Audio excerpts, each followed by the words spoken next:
Fala pessoal, muito boa noite a todo mundo. Hoje a gente vai fazer uma live especial a respeito do Out of the Bag.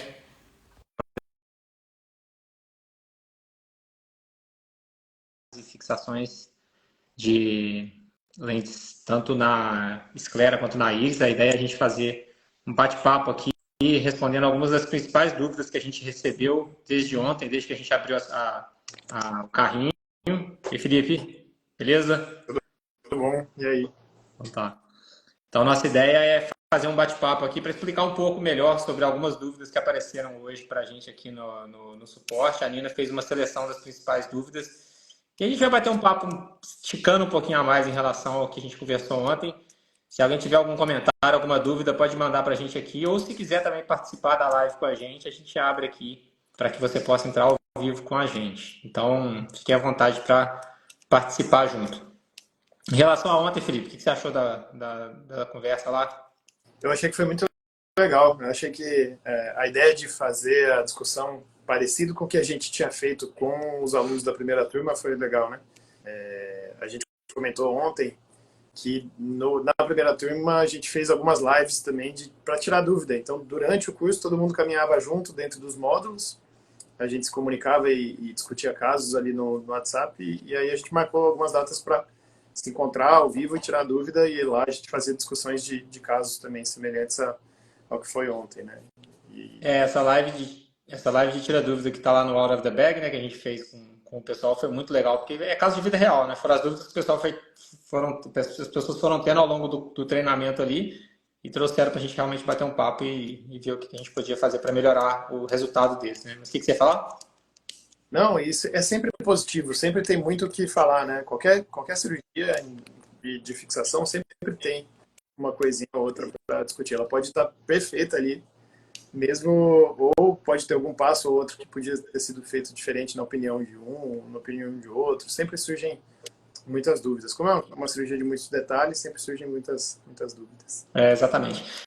Inclusive ontem, né? Eu não sei se ele falou com você, mas o Alip me mandou uma mensagem muito legal, cara. Ele falou elogiando, né, o serviço. O Alip, que é o presidente do próximo CBO, que vai ser em Brasília agora, ele mandou uma mensagem no pessoal aqui, acho que mandou para você também, elogiando o ensino, elogiando a forma que a gente está de ensinar. E ele usou uma coisa que me chamou a atenção, assim, que eu fiquei bem tocado, assim. Ele falou: vocês estão fazendo história de ensinar de um jeito que ninguém nunca ensinou. Eu achei isso, pô, me senti lisonjeado por receber um elogio do Alípio desse jeito, né? Ainda mais a pessoa que é.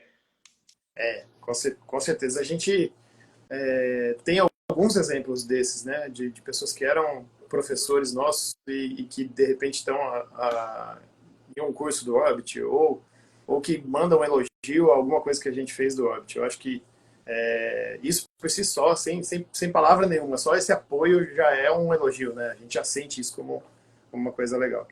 Mas conseguiu criar uma identidade mesmo dentro do Orbit, né? Dessa de não só de tentar ensinar de uma maneira mais clara ou mais com ilustrações melhores, né? Eu até brinco às vezes, a gente tenta explicar com laranjas mesmo, que é aquele o mastigar, é te dar pronto o que você precisa, né? Eu acho que esse método funciona bem. E aliado com a questão digital, que você consegue já, mesmo tendo saído de um ambiente acadêmico, ter no conforto da sua casa e na sua velocidade a possibilidade de se manter atualizado, também está no DNA do Orbit, né? Então, É, isso aí. tudo que a gente faz é assim. Eu acho legal porque é totalmente diferente do que se espera de um treinamento de congresso, né, Felipe? A gente vê tanta gente indo para congresso, fazendo aqueles wet labs lá, paga super caro no wet lab, fica lá uma horinha, e no final das contas os próprios professores reclamam do tempo ali, que não dá tempo de explicar nada. Então a gente tem tempo. A gente tem tempo e a gente realmente passa tudo que tem que saber. Não come atalho, não faz nada. Passa todas as dicas A realmente. grade do congresso é engessada, né, galera? Eu já participei, já pediram para montar wet labs também em congresso, e eu sei da dificuldade. Você não tem uma liberdade total para fazer, você não tem o material que precisa, porque o material é caro. Então, esse material todo que a gente usa do hands-on, né? Tem fio, tem o próprio modelinho de olho, que não é um modelinho barato, tem todo o material, tudo que precisa realmente na cirurgia da vida real, a gente disponibiliza lá. E o congresso às vezes não tem orçamento mesmo cobrando a inscrição e tudo, não tem a possibilidade de alguém ter tempo e tudo que precisa ali para você treinar. É difícil. É. Ô, Felipe, eu vou te passar aqui as perguntas e você vai respondendo. Pode ser? Do pessoal que mandou aqui que a Nina selecionou pra gente, né? Que o pessoal mandou para ela. O negócio é o seguinte: primeiro é quem que é a pessoa ideal para fazer o treinamento? Eu vou resumindo as perguntas aqui entre várias, né? Eu vou resumindo aqui para poder ficar mais claro e responder de uma forma mais objetiva. Quem que é o tipo de cirurgião, né? Primeiro, assim, eu acho que tem que ser cirurgião. Acho não, né? Tem que ser cirurgião, quem faz retina clínica não é o perfil ideal, mas quem faz cirurgia encaixa nesse perfil, quem faz oftalmoclínica, na verdade, né? Mas eu queria que você comentasse esse negócio de segmento anterior e segmento posterior, tá? Se vale a pena para quem é cirurgião só de catarata, quem faz só parte anterior, ou se é obrigatório ser cirurgião de retina para fazer o out of the bag. Isso aqui é uma pergunta recorrente. A gente pensou em fazer, e vale a pena muito para o especialista em catarata e vale a pena demais para o especialista em retina também. Inclusive, na hora de pensar o curso e pensar o conteúdo que teria lá, a gente pensou dessas duas formas, né? Abrigando coisas que fossem úteis para os dois. É claro, na minha opinião, e assim, não é nem minha opinião, a gente sabe que para resolver os casos de fixação, o especialista em catarata ele tem um limite até onde ele pode ir, e o especialista em retina tem um leque maior de opções. Isso é óbvio por conta da própria especialidade mesmo, né? Quando precisar de uma vitrectomia posterior, não tem jeito. Igual quando eu, que sou retinólogo, preciso fazer um transplante e eu vou entrar junto com o pessoal da córnea, ou quando preciso de alguma coisa de glaucoma, entra alguém da equipe do glaucoma comigo. Então vai ter os casos que o cirurgião de catarata vai precisar do retinólogo. E o legal do curso é que a gente tenta delimitar isso, tenta mostrar até onde o cirurgião de catarata pode ir para resolver seus casos sozinho e até em que situações que ele vai precisar de um especialista em retina. E a gente fala mais do que isso, né? O curso serve para qualquer pessoa que opera catarata. Inclusive, os primeiros módulos ali, que está falando de implante no sulco, e fala de vitrectomia anterior, cara, é muito, mas muito importante qualquer pessoa que opera catarata ter em mente aquelas informações que a gente detalhou ali. Porque o que a gente vê na prática, a gente estuda vitrectomia anterior, né? A gente sabe e já viu a apresentação do congresso, a gente já leu sobre aquilo, mas acontece pouco. E quando acontece, normalmente a resposta, mesmo daquela pessoa que está ali operando sempre catarata, está dando sempre tudo certo, quando rompe cápsula, às vezes, as coisas não são feitas da maneira que deveria ser. E às vezes é aquilo lá que eu falei ontem, né? Às vezes prolapsa o vítreo à toa, às vezes aumenta o tamanho da rotura de cápsula posterior à toa, traciona o vítreo e pode ter descolamento de retina depois, sem nenhuma necessidade, e às vezes pede o suporte à toa. Então, só nessa fase inicial aí, já serve demais para os dois cirurgiões. E todas as técnicas servem para as duas especialidades também. Acho que a gente pensou nisso. O curso é pensado para o retinólogo e é pensado para o cirurgião do segmento anterior também. Ô, Bernardo, daqui a pouquinho a gente passa para essa pergunta aqui. Eu vi que você mandou, tá? Eu já volto nela daqui a pouco. Uma outra pergunta que o pessoal faz bastante. Eu concordo com você, Felipe. Mas antes de ir para a próxima pergunta, eu concordo com você. Tem técnica que é muito boa para cirurgião de segmento anterior, tem técnica que é um pouco mais para cirurgião de segmento posterior mesmo. Mas independente de qual tipo de cirurgião que você esse treinamento vai te dar um leque para você resolver ali, pelo menos, se você for pensar por baixo, assim, você consegue aprender umas 4 formas de implantar a lente de uma forma segura, sem mexer no segmento posterior, né? Mesmo mexendo só na parte da frente. Então, se a gente for pensar assim, dá para implantar no sulco, dá para Portizan, fixação iriana com Prolene, né? Fixação escleral com Prolene. O que mais que daria pra gente fazer ali? Só mexendo na parte da frente. Yamane eu falei, né? Sim, Yamane, fixação iliana, artesã, que ela pode ser implantada tanto na frente da pupila como retropupilar. E a gente viu na prática que pouca gente tem experiência, ou pouca gente já pegou uma artesã na mão, né? Ou já viu uma artesã. É engraçado, Várias né? pessoas falam, nossa, é muito boa essa lente, né? Quanto custa, quem vende, onde compra esse material, foi uma resposta bem positiva. Teve gente que saiu falando que a artesã poderia ser a técnica preferida. É uma técnica relativamente fácil de fazer, né? Desde que você saiba o passo a passo ali, é uma técnica bem previsível e pouca gente faz, né? Eu acho isso curioso também. É uma técnica muito boa. Mas enfim, a ideia é essa, né? Cirurgião de segmento anterior também consegue fazer o treinamento out of the bag e resolver muita coisa. E além disso, tem isso que você falou, tem um módulo de vitrectomia anterior, que é resolve muito do jeito certo. Parar de usar esse negócio de Vanas, porque Vanas não é vitrectomia anterior, por favor, você vai trazer transtorno para o seu paciente no longo prazo.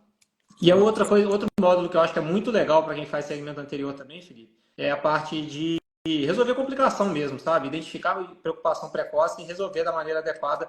E aquilo que você sempre fala, a abordagem inicial muda tudo no resultado final. Eu atendi ontem uma paciente minha que eu operei de... Ela veio para mim com a complicação de uma catarata, complicação todo mundo tem, não tem problema nenhum. Mas eu não sei exatamente o que aconteceu no intra, mas o resultado anatômico que ela chegou para mim no pós-operatório imediato foi um resultado muito ruim, porque ela estava com a córnea, abriu a córnea de 10 às 2, assim, uma córnea muito aberta, prolapso de íris, vítreo na câmara anterior, pedaço de núcleo lá para baixo, enfim. É claro que cirurgias são trabalhosas às vezes acontece uma coisa ruim. E aí essa abordagem inicial aí foi uma coisa que no final das contas hoje, eu avaliei a paciente ontem, né? Mas nos dias de hoje é uma paciente que está SPL, porque no meio do caminho eu fixei a lente, depois a retina dela descolou, depois que a retina dela descolou eu botei óleo e no final das contas ela foi evoluindo cada vez pior e hoje ela está SPL entrando em fitise. E o outro olho, que foi uma catarata lisa, ela está 20/20, uma cirurgia rápida, tranquila, e ela está 20/20. Então, essa forma da abordagem inicial para o cirurgião do segmento anterior que a gente aborda lá no Out of the Bag muda muito o resultado. E pode ser que essa paciente que eu estou contando a história aqui, se ela tivesse conseguido ter uma abordagem inicial de uma forma mais satisfatória, ela não teria esse desfecho tão ruim que teve da visão, né? Enfim. Com certeza, Badaró, eu bato nessa tecla aí, né? Quando a gente pega estudos e vai ver assim, Acres Goretex ou Yamane, você pega a média de acuidade visual do paciente que fixou, tá lá 20/60, 20/50, todos eles melhoraram a visão. Você pega a imensa maioria dos pacientes que foram submetidos nos estudos melhoraram a visão. Mas quando você vai ver a média é 20/60, 20/50. Mas tem muito a ver com a primeira cirurgia. Isso tem a abordagem da primeira cirurgia, ela define se esse paciente vai ficar bem ou não. As técnicas, no geral, elas têm potencial para deixar 20/20. 20/20 mesmo. A pessoa não, perdeu o suporte, mas fez tudo direitinho lá na primeira abordagem, fez a vitrectomia anterior que precisava fazer. Mesmo que ele tenha deixado um pedaço de núcleo lá, não está errado. Se o núcleo caiu, não é para pescar, não é para buscar, né? Então, assim, se você fez o que precisava fazer para não piorar mais a situação de uma complicação, e esse paciente você vai fixar você mesmo no segundo momento, ou se você vai encaminhar ele tem potencial para chegar a 20/20 de visão. Agora, se você abriu a córnea e tem um monte de pontos, se ficou prolapsando o íris, se fez descolamento de retina, se tem...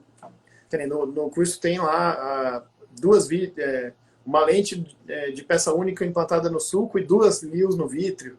Esses tipos de abordagens, tipos de absurdos que às vezes a gente vê, não é para acontecer e é importante a gente saber, né, o que fazer e o que não fazer, especialmente o que não fazer.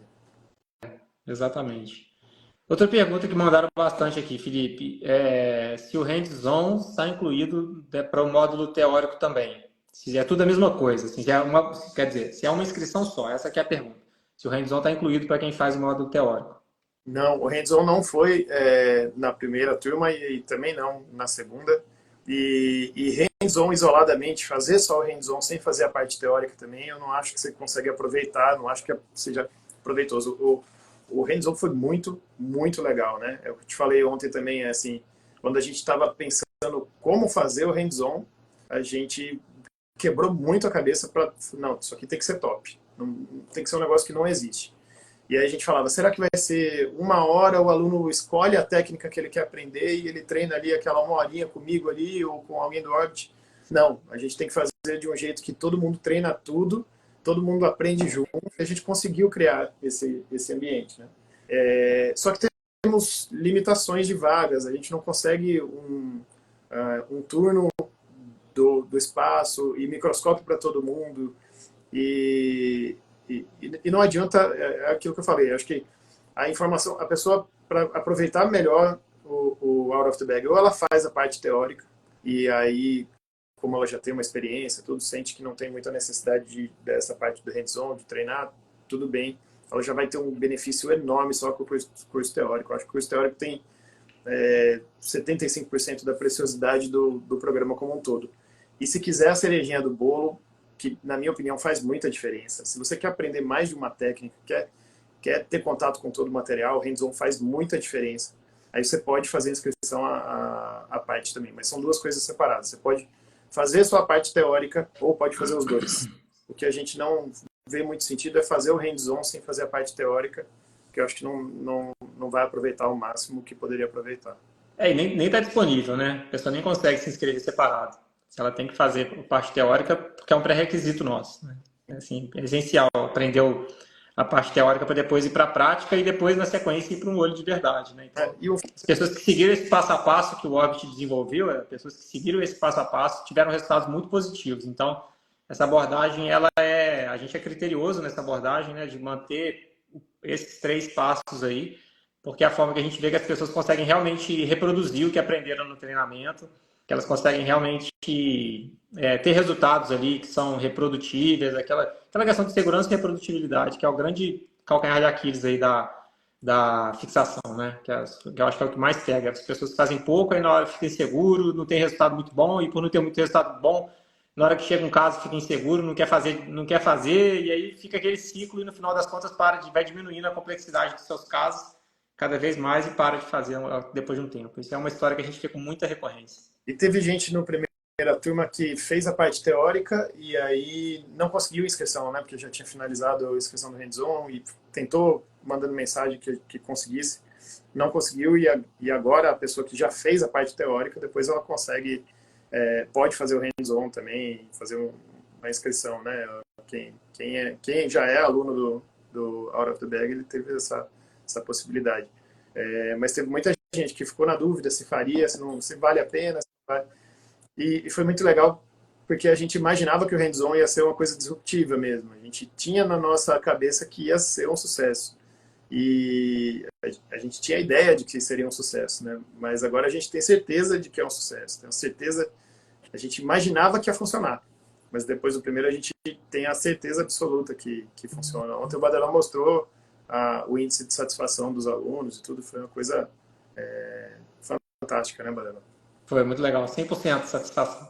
Isso aí é melhor do que qualquer resultado que a gente imaginaria, né? Assim, receber esse feedback foi muito gratificante. Ainda mais as pessoas que foram, né? Que são pessoas muito boas já, que já eram pessoas de qualidade técnica boas, e na hora que elas viram que aquilo ali ainda modificou mais a vida delas, ali no sentido de aprender mais, foi muito gratificante para a gente mesmo. Foi muito legal. Acho que a última pergunta, Felipe, é quando que é o treinamento, tanto o teórico quanto o prático? As pessoas perguntaram bastante para a Nina isso hoje. Quando? A gente está com a vaga aberta para a segunda turma e a pessoa fazendo a inscrição, ela já tem acesso ao conteúdo, né? A gente não, na parte teórica, a gente lança os módulos um pouquinho devagar para todo mundo caminhar junto. Em todos os programas de treinamento do Orbit, a gente tenta fazer isso, porque a gente tem essa ideia a gente tem no DNA do Orbit essa questão do WhatsApp também, de discussão direto com a gente, de coisas do dia a dia que a pessoa manda dúvida. Então, chegou um caso lá de afasia, eu não sei o que fazer direito com a biometria. Deixa eu mandar aqui no grupo do Out of the Bag que a gente vai ver e o pessoal vai me relembrar disso aqui. Então, isso está no DNA. A gente solta os módulos devagar justamente para todo mundo caminhar junto. E quando a gente vê que tem um ou outro que não está podendo fazer ou que está mais para trás, a gente chama a atenção e fala, vamos terminar para a gente marcar a live de tirar dúvida, todo mundo tendo assistido tais módulos. Isso funcionou, né, nos programas de treinamento. Então você fazendo a inscrição hoje, você já começa o curso hoje mesmo. São 8 módulos, né, e tem mais a parte extra também depois, mas o grosso, né, o corpo do programa de treinamento são em 8 módulos. Como ele é online, né, a disponibilidade é da pessoa. Então, isso é uma pergunta que o pessoal faz assim, quando que é? No sentido também é que é hoje. Você pode começar hoje a assistir da sua casa. E a parte teórica, a gente está com a data marcada, que é 6 e 7 de junho.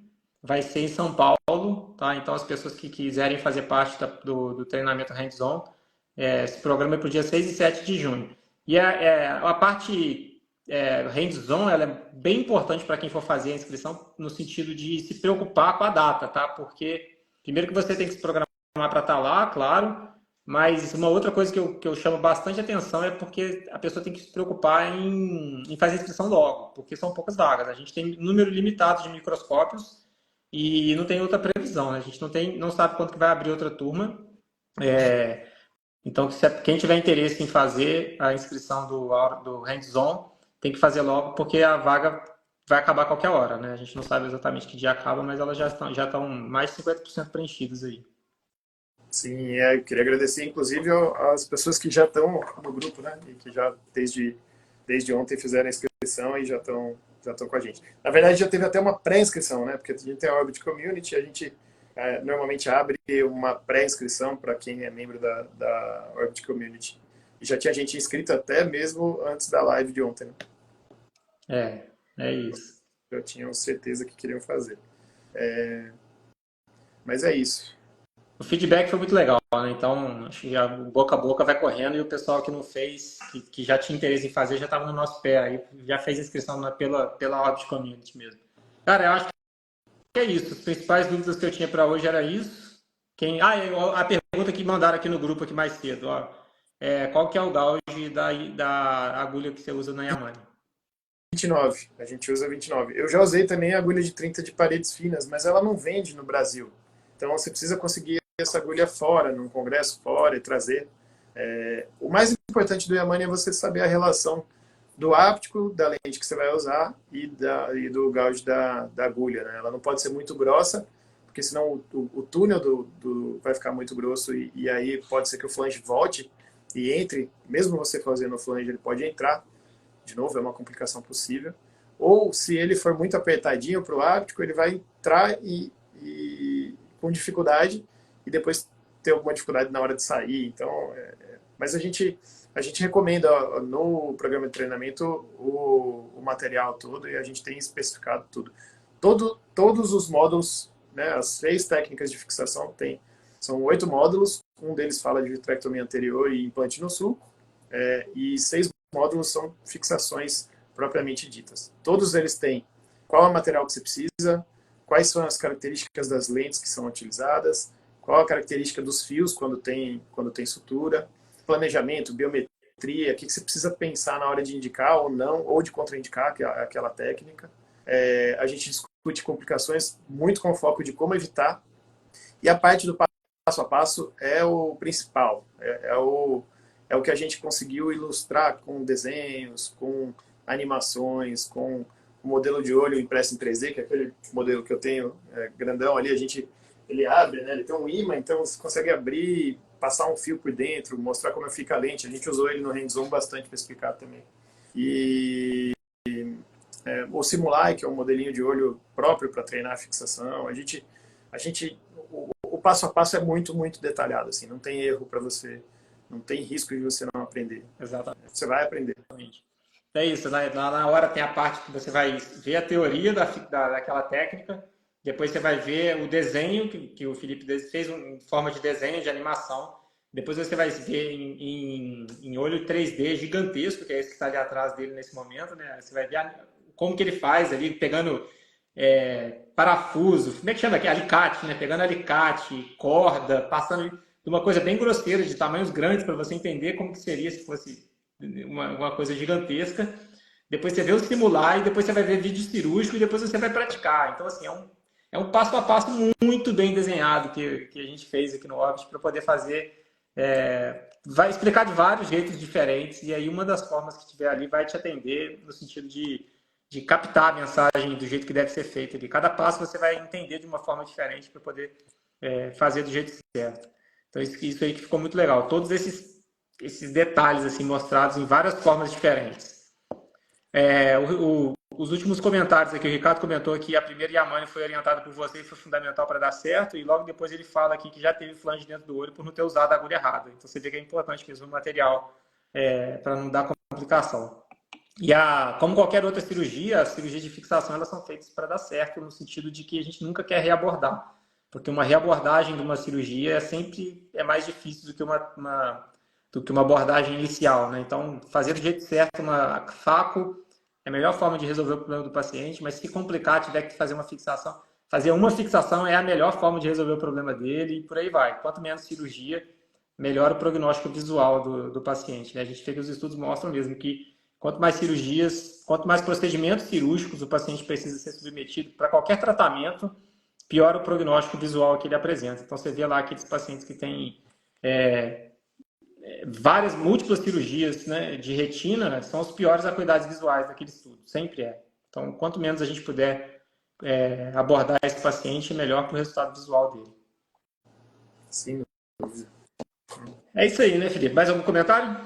Não, nos próximos dias a gente deve conversar aqui em lives também com os alunos, né? Com alunos que participaram só da parte teórica, com alunos que participaram também do hands-on. Então, fiquem ligados aí se vocês quiserem tirar mais dúvidas e opiniões, a gente Isso. por aqui. Eu abri uma caixinha de pergunta aqui agora, para as pessoas mandarem mais dúvidas que elas tiverem, tá? Se alguém tiver alguma dúvida que a gente não abordou aqui, manda na caixinha e aí amanhã a gente volta amanhã à noite a gente volta para conversar de novo com vocês, tirar mais alguma dúvida que tenha aparecido e conversar com o pessoal que fez o treinamento nas turmas anteriores aí para vocês ouvirem deles também a opinião, ver se faz sentido aí esse bate-papo que a gente está tendo.